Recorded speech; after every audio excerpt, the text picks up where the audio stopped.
Welcome, adventurers, to our journey through one of the most thrilling and transformative chapters in world history, the Viking Age. For nearly 3 centuries, from the late Bath to the early Schuritz century, the fierce and fearless Norsemen of Scandinavia explored, raided, traded, and settled far beyond their homeland and sand, leaving behind a legacy etched into the very fabric of Europe and beyond. In this series, we'll sail with the Longships, brave treacherous seas, witness the fiery raids on monasteries, walk through the halls of Viking chieftains, and stand at the crossroads where myth meets reality. From the fjords of Norway to the rivers of Russia, from the icy shores of Greenland to the gates of Constantinople, we'll follow the bold men and women who reshaped the medieval world. Each episode brings you stories of legendary warriors, powerful shield maidens, cunning explorers, and visionary kings. Alongside them, we'll unravel the culture, beliefs, and the sheer spirit that defined the Viking people. So tighten your sails, sharpen your axes, and prepare for a voyage through blood, honor, conquest, and destiny. This is the Viking. In the cold, rugged lands of Scandinavia, Norway, Sweden, and Denmark, harsh winters and limited farmland bred a people of grit, endurance, and ambition. These were the Norsemen, soon to be known across Europe as the Vikings. Around the late Bart century, whispers of new lands and unguarded wealth stirred within the wooden longhouses. The call of the North was not merely survival, it was conquest. Young men trained with axes and shields, their elders passing down tales of Odin and Thor, of glory and fate. The longship, a marvel of engineering, enabled swift travel across sea and river, capable of both oceanic voyages and inland navigation. It was more than a vessel. It was a weapon. Word reached the coastal villages of a rich monastery on a distant island, Lindisfarne. Easy pickings, a test, a spark. In turbulent AD, sails cut through the North Sea, and the Viking Age was born in fire and fear. But before blood was spilled, there was curiosity, a yearning for adventure. These early voyages were as much about discovery as they were about plunder. The North had awakened, and the world would never be the same. The first thunder of Norse fury fell on Lindisfarne in turbulent AD, a quiet, holy island off the coast of Northumbria. It was home to peaceful monks, scribes, and relics of immense value. The Vikings came not with diplomacy, but with axes and torches. In the early morning mist, the longships emerged like ghosts. Eric stood at the prow of his ship, heart pounding, not with fear, but the thrill of the unknown. The monks had no defenses. They offered prayers. The Vikings answered with chaos. Gold chalices, jeweled crosses, manuscripts. Plunder was abundant. But the raid was more than theft. It was shock and awe, a violent message across the Christian world. Monasteries became targets. To the Norse, they were unguarded treasure vaults. To the rest of Europe, the very heavens had been violated. Eric struck his first kill. His axe fell not on a warrior, but a scribe. He hesitated for only a second, then hardened. That moment would haunt him, but also forge him. As smoke rose behind them, the longships vanished into the sea mist. The age of raiding had begun. To conquer the seas, the Vikings needed more than bravery. They needed speed and innovation. The longship was their answer. Sleek, shallow-hulled, and symmetrical, it could slice through open waters and navigate rivers with equal precision. Each ship was a blend of engineering genius and artistry, adorned with carved dragon heads meant to terrify. In Vestfold, Halldor and his smiths worked tirelessly. Iron rivets clanged, timber was soaked and bent. The warship Frostfang neared completion, a vessel destined for tales. Eric, now hardened by Lindisfarne, would lead her maiden voyage. Ingrid, the seeress, blessed the ship with runes etched into her mast. She spoke of Njord, god of the sea, and saw omens in gulls circling above. Training intensified. The warriors drilled in shield wall formations and rode in rhythm to war chants. The ship was not only their transport, it was their home, their beast, their coffin if the gods willed it. With Frostfang ready, the crew prepared for new raids, east toward the lands of the Slavs and south toward Frankish coasts. The longship wasn't just a tool. It was a symbol of the Vikings' growing reach and ambition. The Norse turned their eyes east. Along the rivers of what would become Russia and Ukraine, Viking longships glided through the Dvina and the Volga, seeking trade and conquest. The Slavic tribes called them the Rus. Some feared them, others welcomed their goods. Erik and his crew reached Novgorod, a river settlement bustling with fur, amber, and honey trade. Gold changed hands, but not without blood. Skirmishes with local chieftains tested the Vikings' mettle, but also forged unexpected alliances. Gudrun, fierce and strategic, negotiated a pact with a Slavic elder named Dobroslav. In return for iron and weapons, the Norse would gain safe passage and winter shelter. But tension simmered. A drunken brawl in the mead hall turned deadly. Erik found himself dueling Dobroslav's son in a frost-covered clearing, axes ringing in moonlight. The fight ended in mutual respect and broken bones. Winter descended like a hammer. Frostfang lay docked in ice, and the Norse adapted, learning new customs, new languages. They were not just raiders now, but settlers and traders. The Viking story was no longer confined to Scandinavia. It had entered the vast lands of the East. In Ba-Beit-Sisherwu AD, Viking ambition reached a climax as Ebite Arcer's longships sailed up the Seine, heading straight for the heart of the Frankish kingdom, Paris. At their helm was Ragnar Lodbrok, a legend in flesh, whose name would echo for centuries. Erik and Gudrun joined the fleet, drawn by tales of immense wealth and glory. The city, encircled by walls and towers, stood defiant. But the Vikings were undeterred. They laid siege, cutting off supplies and launching wave after wave of assaults. The Franks fought valiantly, but famine and fear spread. Fires raged in the lower towns. Ragnar, cunning as ever, feigned retreat, only to strike harder. He hung captured soldiers from bridges to terrify the defenders. Erik breached a gate, leading a charge through the market square. Arrows rained. Gudrun dueled a Frankish knight on the cathedral steps, her axe shattering his shield. Ultimately, King Charles the Bald paid a massive ransom to make the invaders leave. Paris stood, but only barely. The Vikings had shown they could reach the heart of empires. By the mid-Joth century, the Vikings had become more than raiders. They were colonizers.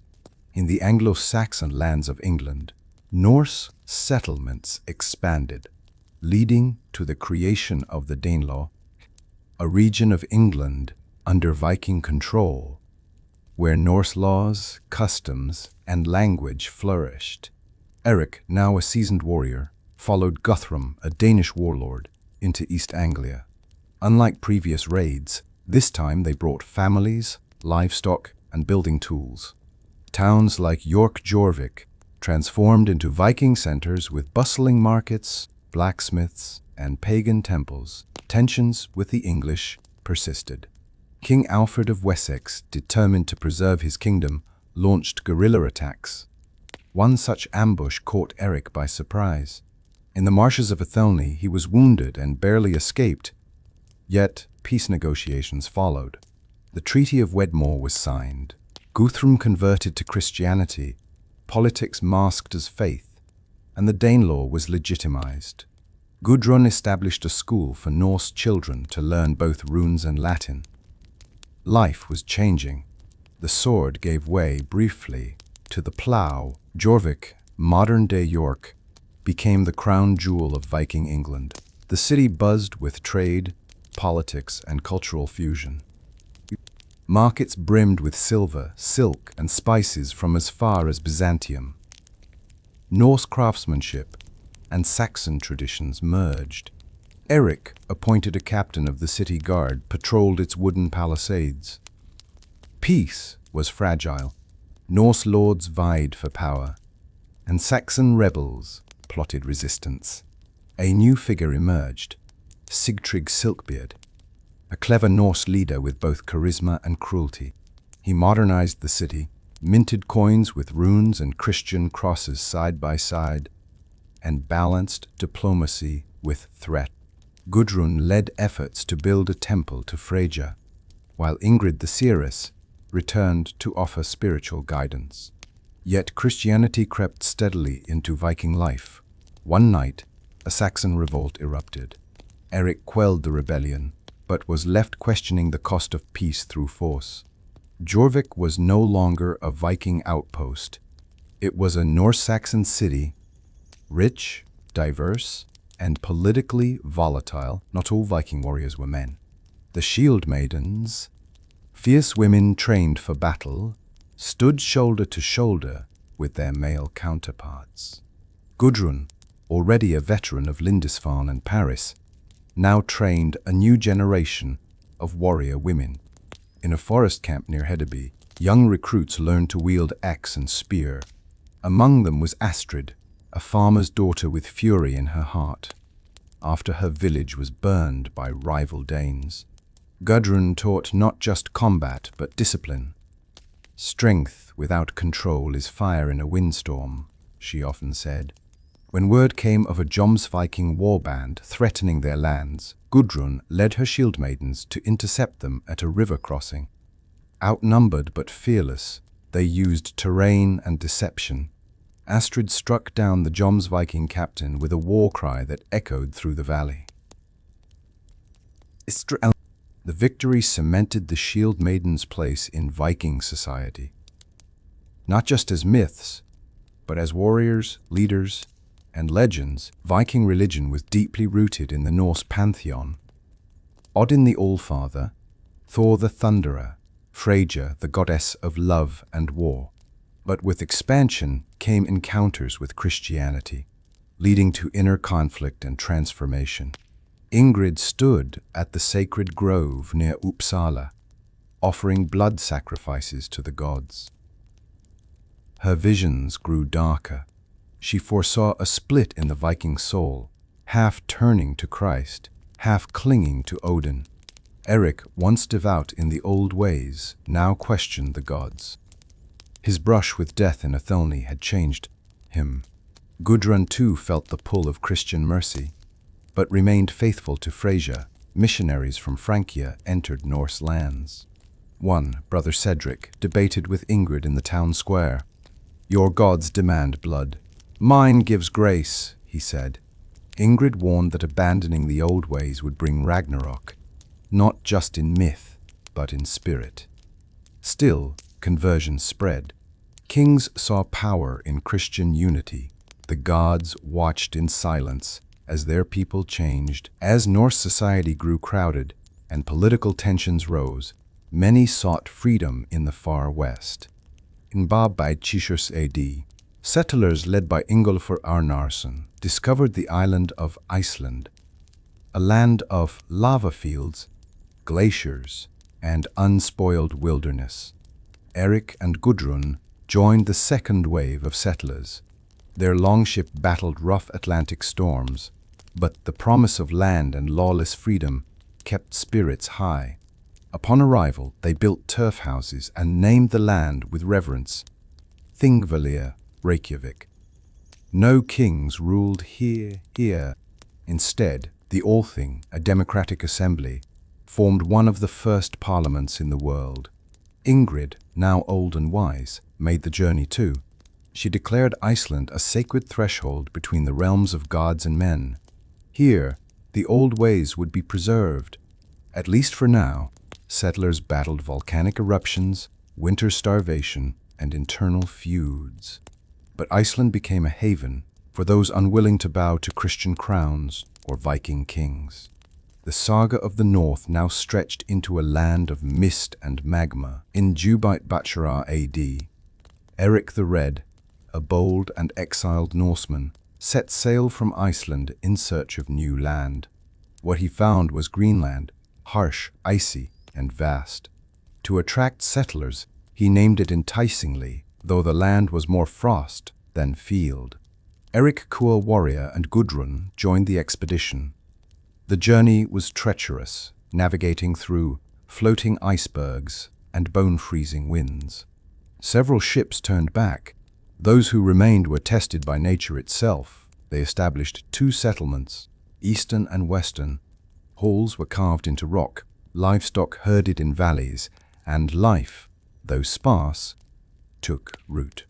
Eric the Red ruled with vision and discipline, instilling a sense of purpose. Ingrid, who remained in Iceland, sent them carved talismans for protection. She claimed the spirits of Greenland were old and cold and demanded respect. The settlers learned from Inuit hunters and adapted to seal meat and whale oil. Though cut off from the world, Greenland became proof of Viking resilience and willpower. The edge of the known world had been claimed by the Norse. The most daring Viking voyage was yet to come. Around the year Echen AD, Leif Erikson, son of Eric the Red, sailed west from Greenland and discovered a lush, mysterious land, Vinland. Believed today to be part of Newfoundland, it was rich with wild grapes, forests, and rivers. Eric and Gudrun were among the crew, driven by the desire to find fertile land. The voyage was filled with awe and tension. New birds, new smells, and lands untouched by Norse feet stirred wonder. The settlement, Leifsbúðir, was built near a river's mouth. The forests were hunted, the soil tilled, but challenges emerged quickly. They encountered the Skræling's native peoples, whose language and weapons were unfamiliar. A misunderstanding turned into conflict. Arrows flew. Eric fought fiercely, but he realized this was not a land that welcomed conquest. Leif chose diplomacy, eventually withdrawing rather than risking open war. Vinland was too far, too dangerous, and too unknown. But the Norse had touched North America. Centuries before Columbus, among the fiercest warriors in the Viking world were the Jomsvikings, a legendary brotherhood of mercenaries bound by strict codes of honor. They served no king but their own law and operated from a stronghold on the Baltic coast. Eric and Gudrun, now aging legends, visited Jomsborg to recruit fighters for a campaign in the Slavic lands. There, they encountered Thorkel the Tall, the charismatic and brutal commander of the Jomsvikings.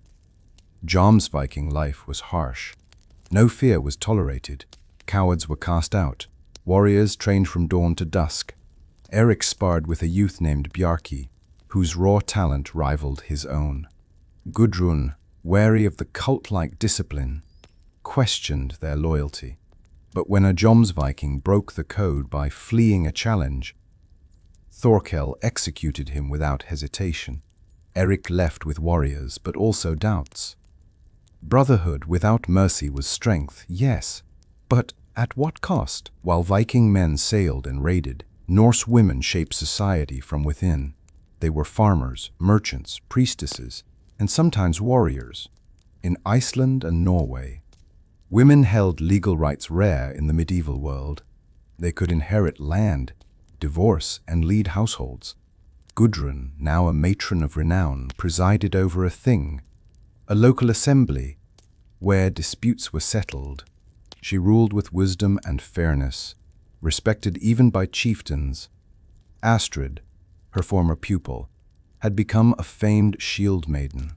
Tales of her duels and raids echoed from Dublin to Kiev. Ingrid, now very old, recorded the oral stories of seeresses into carved runestones, preserving female voices for future generations. Even Queen Gunhild of Norway, wife to King Eric Bloodaxe, was known for her ruthless wit and political cunning. Viking women were more than companions. They were power incarnate. As Christianity spread, some roles diminished. But the memory of Norse women's strength remained. Across the Irish Sea, the Vikings carved out a powerful settlement, Dublin, founded in by Caesarea AD. Unlike raiding ports, this city thrived as a trading hub, especially in slaves, silver, and exotic goods. Eric, ever the traveller, arrived in Dublin with a merchant caravan. The city's docks teemed with ships from Ireland, Britain, and beyond. Norse and Gaelic cultures clashed and fused, songs, weapons, even languages blending in a rugged harmony. Gudrun helped negotiate peace between Norse lords and the Irish king, Mael Sechnaill, while Eric navigated the underground slave market to free a captured Norse boy. Dublin was ruled by Olaf the White, a king with both ambition and a sense of justice. He recognized that Dublin's future lay not in war, but in prosperity. But enemies watched. Irish rebels plotted, and Christian monks condemned the slave trade. A raid on the slave market forced Olaf to reconsider his policies.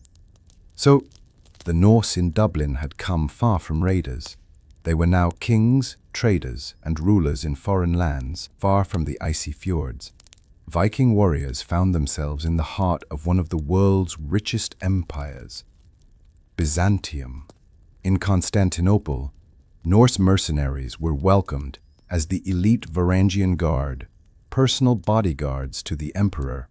Eric, hearing tales of glory, traveled down the Dnieper with a band of warriors, eventually reaching the gates of Constantinople.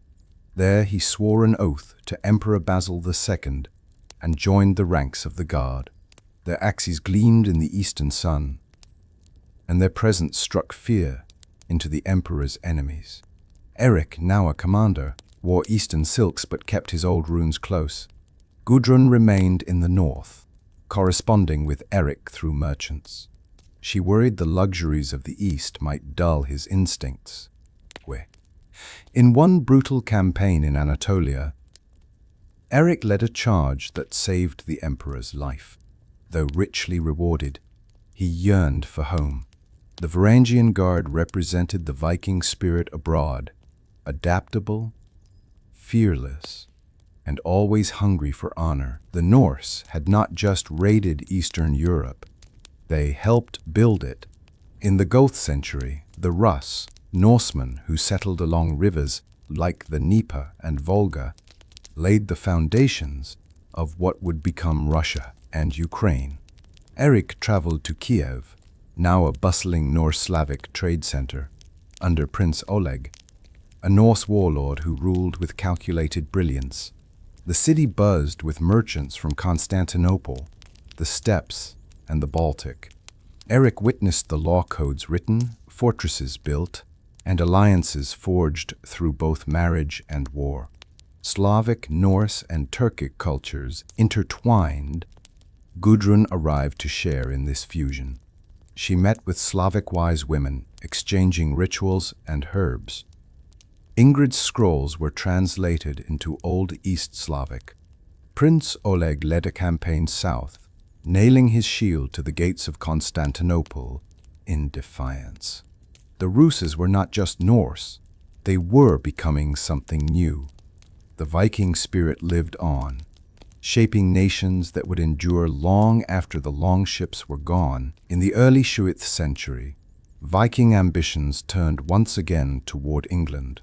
Under the command of King Canute the Great, the Danes launched a massive campaign to seize control. One of their greatest victories came during the siege of London. In Ichenling I Sasan, Eric, now grey-bearded and wise, served as a general under Canute. With him were Gudrun and Astrid, one as advisor, the other as shield maiden captain. The Thames shimmered with warships. London's defenses were strong, but Canute was relentless. Ingenious Viking engineers built floating bridges to outflank the city. Eric led a night assault under cover of fog, while Astrid and her warriors stormed the south gate. The city resisted, but the coordination of Viking forces was unmatched. Finally, the city fell. King Othelred fled. The Norse held London, not as raiders, but as rulers. Canute was crowned King of England, ushering in a rare era of Viking English unity. For Eric and Gudrun, it was a moment of triumph. Though both sensed that the true Viking age was nearing twilight, not all Viking stories were forged in blood. Some were in treaties. In Kjøpakk i Jøit AD, the French king Charles the Simple granted land to a Viking warlord named Rollo in exchange for peace. That land became Normandy, land of the Northmen. Eric and Gudrun, drawn to this unique blend of Norse and Frankish culture, visited Rouen, Normandy's capital. Here, Viking descendants spoke French, built stone churches, and adopted chivalry, yet retained their bold spirit. Rollo, now elderly, shared tales of conquest and compromise. He had converted to Christianity, married a French noblewoman, and ruled with surprising fairness. Gudrun trained young Norman noblewomen in swordplay, while Eric shared tales of Odin beside cathedrals that now rang with Christian bells. It was clear that the Viking Age had changed course. They were now kings, dukes, and lords. Their legacy no longer just in raids, but in bloodlines and governance. Eric left Normandy with mixed feelings, proud of what had been built, but mourning what had been lost. In the final days of the Viking Age, change swept across the north like an unstoppable tide. Christianity had overtaken the old gods. Longships were docked for the last time, and Viking kings ruled from thrones instead of the prows of ships. Ingrid, now ancient, performed her last rite beneath a blood moon. Surrounded by her pupils, she recited the prophecy of Ragnarok, the end of the old world. But to her, it had already come, not with fire, but with silence. Eric, sensing his end near, returned to his homeland. He carved a final rune into his family's stone, bidding farewell to a life spent in flame and frost. Gudrun led one last feast. She gave her sword to Astrid and spoke of courage, wisdom, and change. Astrid, now a leader, vowed to protect the stories of her people. Not in raids, but in memory. The Viking Age ended not with defeat, but with transformation. The Norse became part of the world they once raided. Their echoes lived on in language, law, and legend. And so, with wind in the sails of memory, we bid farewell to the last true Vikings. The reach of the Vikings extended far into the warm Mediterranean. That's where Norse mercenaries, many from the Varangian Guard, made their mark in southern Italy and Sicily. In the 7th century, Norman Vikings, descendants of Rollo's men, launched campaigns that reshaped the region. Eric's grandson, Sven the Red, a fierce warrior with a mind for tactics, traveled south in service of Robert Guiscard, the Norman duke who dreamed of conquering Sicily from the Muslim emirate. The war was brutal. The sun-scorched land was unfamiliar to Sven, yet he adapted quickly, learning Arabic phrases, studying Sicilian terrain, and forging unexpected alliances. Gudrun's great-niece, Hilda, joined the campaign as a battlefield healer. She learned techniques from local scholars and treated wounds with olive paste and citrus to prevent rot. Sven stormed Palermo, breaking through the gates with Norse stubbornness and Mediterranean cunning. The conquest marked another chapter in Viking transformation. From raiders to crusaders, from ice to flame, Sicily would become a cultural melting pot, shaped in part by the legacy of the North, while swords shaped kingdoms, laws shaped societies. Nowhere was this clearer than in Iceland, where the Althing, established in Jubite centuries AD, was the oldest surviving parliament in the world. Gathered on the lava plains of Thingvellir, chieftains, farmers, and travelers formed a unique assembly. No kings ruled here, only law speakers, votes, and debates. Gudrun, still alive and revered, stood as an elder matriarch at the Althing. She advised on disputes over land, blood feuds, and trade rights. Young Jotun, a hot-headed farmer's son, accused his neighbor of cattle theft, but it was revealed through wise testimony that the theft had been staged for revenge. Justice was poetic. Instead of execution, restitution was ordered. Honor restored without blood, the law was not just rule, it was memory. Decisions were recited by law speaker Sturla, who held centuries of rulings in his mind. Though Christianity had come, the Althing kept the Norse voice alive in council, fairness, and fierce independence. As the known world shrank, the Vikings pushed into the frozen unknown, exploring the Arctic Circle, hunting walrus ivory, polar bear fur, and seeking northern trade routes.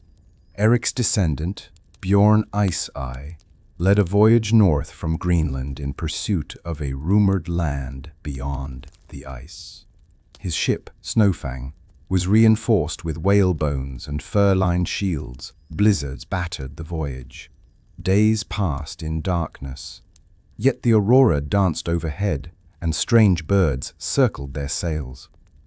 The men grew superstitious. They discovered a chain of ice-clad islands, possibly Svalbard. There, Bjorn's crew encountered Inuit traders, skilled in navigating glaciers and surviving in harmony with the land. A trade was struck, ivory for tools, knowledge for respect. Hilda, now an explorer, recorded everything in runes and vellum scrolls, documenting species and solar cycles. Though they never found the mythical White Northland, they returned with tales and maps, proof that even the coldest corners could not stop the Norse spirit. Herefore, the Vikings were not only warriors, they were master traders. From the dusty markets of Baghdad to the silver mines of Ireland, their trade routes stitched together a global network, centuries ahead of its time. Eric's great-grandson, Olaf Silkcloak, earned his name trading rare silks from the east. He traveled through the rivers of Rus to the Caspian Sea, meeting with Persian and Arab merchants in bustling bazaars. In Baghdad, Olaf admired the grandeur of the House of Wisdom, where scholars debated philosophy and medicine. He traded amber, furs, and slaves for silk, spices, and silver dirhams. In Dublin, Olaf reunited with Hilda, who had established a trade school for Norse Gaelic children, teaching them navigation and barter. But peace was fragile. Bandits stalked the trade roads. In one ambush near the Black Sea, Olaf lost half his crew, but negotiated his way out by offering rare Baltic gems. Trade, like war, demanded courage. The Viking economy shaped kingdoms, bridged cultures, and filled the hordes of chieftains with treasures not won by blade, but by deal. As Christianity spread like wildfire through Scandinavia, a fierce resistance rose among the devout followers of the old ways. Pagan chieftains, seeresses, and rural clans clung to their gods with sword and spirit. In Sweden's Uppsala, the last great pagan temple stood tall. Astrid, now a battle-hardened leader, defended it from Christian armies sent by King Olaf of Norway. Gudrun, now a revered elder, warned that blood would not halt change, but Astrid believed that fighting for faith was a sacred duty. Christian forces stormed the sacred groves, burning idols and runestones. Astrid led a final stand beneath the statue of Thor, her axe blazing in defense of her gods. The battle was lost, but the spirit endured. The temple was destroyed, yet the songs and stories lived on, carried in whispers, runes, and dreams. The last pagan warriors vanished into legend, but their fire still flickered in the sagas, refusing to be snuffed out completely. Among the last great Viking kings was Harald Hardrada, a warrior forged in exile, tempered in Byzantium, and crowned in Norway. His name meant hard ruler, and his ambition stretched across the seas. As a young man, Harold fought with the Varangian Guard in Constantinople. He amassed wealth, mastered tactics, and returned to Scandinavia with dreams of empire. Sven the Red and Astrid joined his court. Sven advised on foreign strategy, while Astrid became commander of his elite guards. Harold aimed to unify Norway, challenge Denmark, and one day claim the throne of England. He clashed with rival kings, including Svein Estridsson of Denmark, in brutal sea battles. His use of fire ships, siege tactics, and diplomacy marked a new age of Viking warfare. Less raid, more statecraft. But Harold was restless. A king must die in conquest, he declared. And so his gaze turned west, to England. In Ichenlinglo-Shaluk, Harald Hardrada sailed to England with over Sambit ships to claim its throne. Allied with Tostig Godwinson, the exiled brother of King Harold of England, he marched triumphantly into the north. At Stamford Bridge, the Vikings celebrated an easy victory at Fulford. But King Harold of England, moving with unheard-of speed, surprised them. Harald's army, scattered and unarmored, scrambled to defend. A lone Norse berserker held the bridge for hours, slaying dozens before falling to a spear from beneath. Sven the Red fell in the early charge. Astrid fought fiercely, wounded and dragged from the field by loyal warriors. Harold, majestic and defiant, led a final push but was struck down by an arrow through the throat. His death marked the end of the Viking age of conquest. Only Arthur sea ships returned to Norway. The rest remained as ashes, bones, and legend. Just weeks after Harald Hardrada's fall, William of Normandy crossed the Channel to claim England's crown. A descendant of Viking Rollo, William was as much Norse as he was Frankish. At Hastings, William faced King Harold Godwinson, exhausted from fighting the Norse. The battle was savage, lasting all day. Norman cavalry met English shield walls in a clash of innovation and tradition. Among William's forces were Norse-descended knights, Theobald of Rouen among them, who carried Viking axes beside French banners. King Harold was slain by an arrow to the eye. William triumphed and was crowned King of England, fusing Viking ambition with feudal monarchy. Eric's legacy, though distant now, echoed in the bloodlines and battle cries of those who fought. The conquest brought an end to Anglo-Saxon rule and cemented Viking influence in England, not through invasion, but inheritance. The Vikings believed death was not the end, but the beginning of a greater journey. Whether to Valhalla, Folkvangr, or the cold mists of hell, their funerals were as grand as their lives. In Iceland, the body of Eric, warrior, explorer, and leader, was prepared for burial. Gudrun, now white-haired, led the ritual. His ship was pulled to the cliff's edge, filled with his weapons, treasures, and carvings of his deeds. Runes were etched, songs sung. His shield was broken, his sword laid at his feet. As the pyre was lit, flames swallowed his legacy, sending it skyward. Astrid, now his only living companion from the early days, cast her own blade into the fire.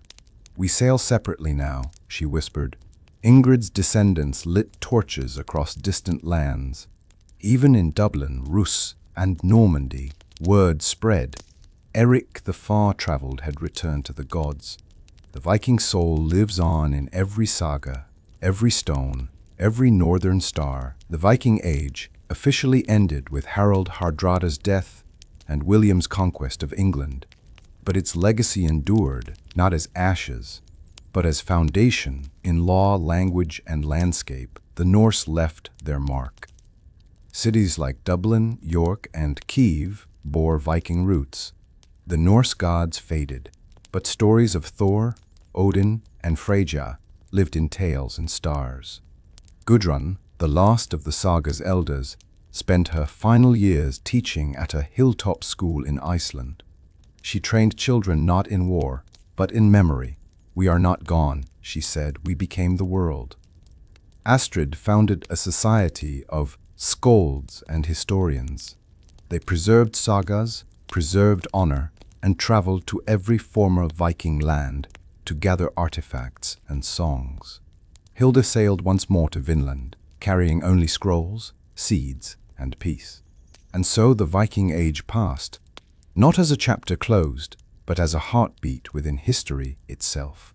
Fierce, fearless, and forever remembered, long after swords were sheathed, it was the skalds, Viking poets, and storytellers who kept the spirit of the North alive.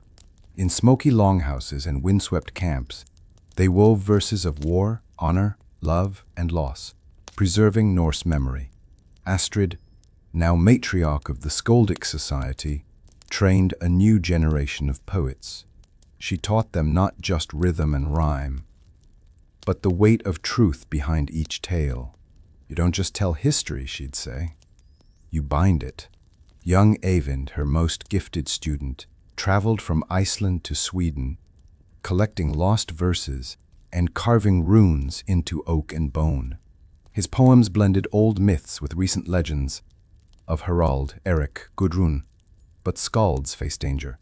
In Christian courts, they were mocked or silenced. Yet some kings still prized them, knowing that memory was a power beyond armies.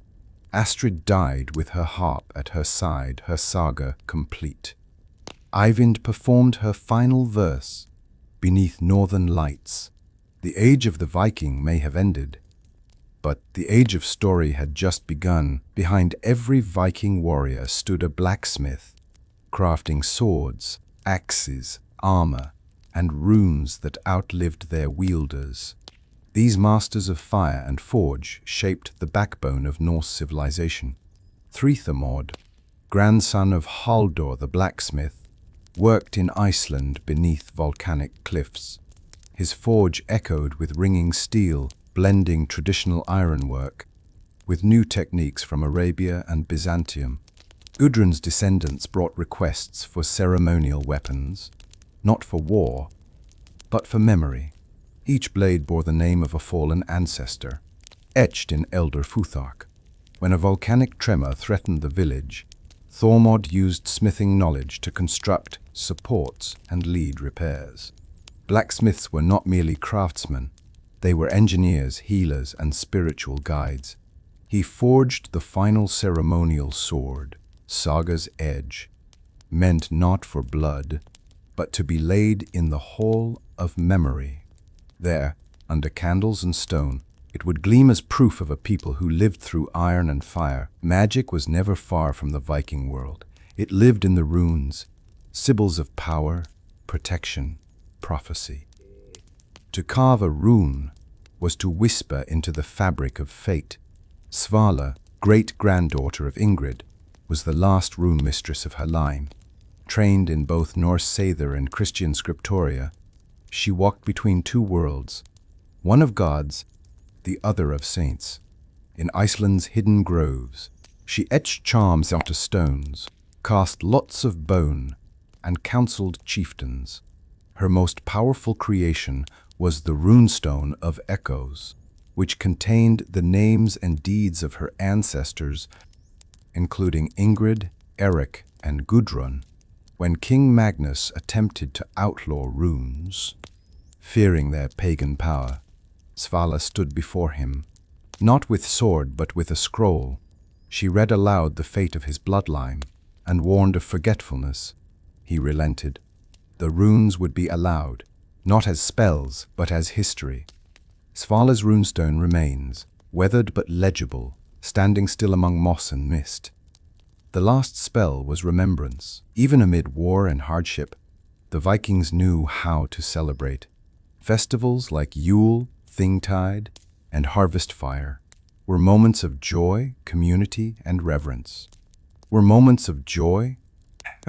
In Iceland, Gudrun's school organized a Harvest Fire festival, blending old Norse rites with Christian customs. Bonfires lit up the valleys, drums echoed off mountains, and skalds sang the deeds of the dead. Ragnar led children in a sword dance, reenacting the defense of Jorvik. Svala cast protective runes in the four winds. Hilda returned from her travels, bringing foreign gifts and tales of Vinland. For one night, the past and present blurred. Odin and Christ were toasted in the same horn. Memory was not divided. It was shared. A traveler from the east marveled at the unity. "You are not a people of fire," he said. "You are a people of flame and ash, and from ash new life grows." The festival became an annual event, drawing settlers, scholars, and even kings. The Viking Age had ended, but its flame flickered brightly in music, food, laughter, and pride. The Viking Age may have ended centuries ago, but its imprint survives, etched in the very words we speak, the laws we follow, and the stories we tell. The days of the week still whisper their names: Tuesday for Tyr, Wednesday for Odin, Thursday for Thor. Towns like Scunthorpe, Grimsby, and Whitby still bear Norse names. Modern democracy draws threads from the Althing, and the English legal term law is a Norse word. The word sky, once meaning cloud in Old Norse, now frames our understanding of the heavens. In museums, DNA labs, and cultural festivals, the Viking legacy is studied and honored. Svala's runestone was digitized, Eyvind's poems translated into 20 languages, and children around the world dress as Vikings for story hour. Gudrun's sword, Astrid's armor, and Eric's carved longship prow were enshrined in the Hall of Northern Memory, a global archive of Viking history. The world had changed, but the Vikings had not vanished. They simply became part of it. In every bold voyage, every fierce poem, every song about honor and sea winds, the Viking Age endures in the heart of every Viking village. Children were raised to honor strength, story, and survival. They were born into a world of snow and song, raised beneath the shadow of longships and the glow of hearth fires. Ragnar taught her students more than runes and myths. She taught respect for elders, the power of words, and the burden of bravery. Svala instructed in ancient symbols, while blacksmiths like Thormod taught metal and fire. Children learned early to wield a small axe, recite their ancestry, and navigate by stars. Even play was training: mark shield walls in the snow, boat carving, and storytelling competitions. One boy, Leif, stood apart, not for strength, but for curiosity. He asked questions no one else dared. What lies beyond Vinland? Do the gods still listen? His restlessness mirrored the first explorers. Rather than silence him, Ragnar encouraged his dreams. "We need not just fighters," she said. "We need thinkers." The Viking world raised heroes not just with steel, but with stories, spirit, and the space to wonder. Beyond the blade, the Vikings developed a rich tradition of healing.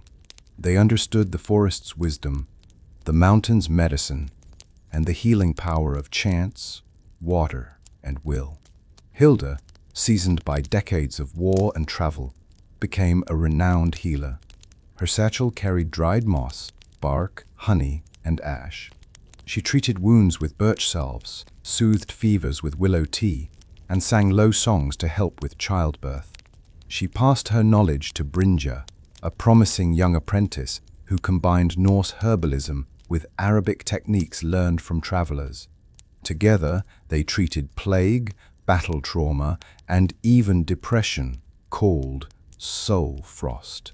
Hilda was called to the bed of an injured horse belonging to a visiting Saxon. Instead of being dismissed as witchery, her skills brought cross-cultural respect. Her teachings were eventually written into scrolls, forming one of the first medical codices in the North. In the age of conquest, healing had been survival. In the age of memory, it became wisdom. No people knew the sea like the Vikings. Their longships were not merely tools. They were expressions of freedom, invention, and fate. In a final tribute to the past, Svala and Eyvind organized a seafarer's pilgrimage, a symbolic journey retracing the roots of the old raiders. But now as explorers of memory, Leif, now a young adult, captained the ship Saga's Breath, carved from driftwood and adorned with runes from every land it visited. The crew included skalds, healers, and scholars. They traveled from Iceland to Greenland, stopping at ancient Viking ruins. Each location, once a battleground, was now a classroom. Leif told stories of his ancestor Erik, his teacher Ragnar, and his mentor Svala. On the open ocean, he faced a storm, but instead of panic, he calmed his crew with Eyvind's old saga verse. The ship returned with scrolls, memories, and a single carved masthead. A dragon, not of war, but of wisdom, the Viking longhouse, center of family, law, worship, and tale, was fading from the landscape. But in one hidden fjord, an ancient longhouse still stood. Ragnar, now elderly, chose to make it her final home. She invited every student, warrior, healer, and poet she had ever taught. Together, they prepared a celebration of memory. Astrid's helmet was placed on the wall. Erik's axe hung above the hearth. Ingrid's runes were carved into the rafters. The children of Hilda, Eyvind, and Gudrun shared tales of their ancestors, laughing and weeping together. At night, they passed a single torch down the line. Each person whispered a memory into the flame. Then, as dawn broke, Ragnar passed quietly in her sleep, surrounded by story, love, and legacy. The longhouse was sealed with song and stone. It became a shrine, not to war, but to wonder in the winds that race over the fjords, in the stories that echo across the north, in the names carved deep into stone and hearts. The Viking soul lives on. It is the spirit of exploration, the courage to cross into unknown seas.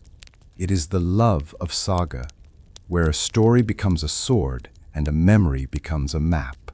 It is the strength to fight, the wisdom to heal, and the silence to listen.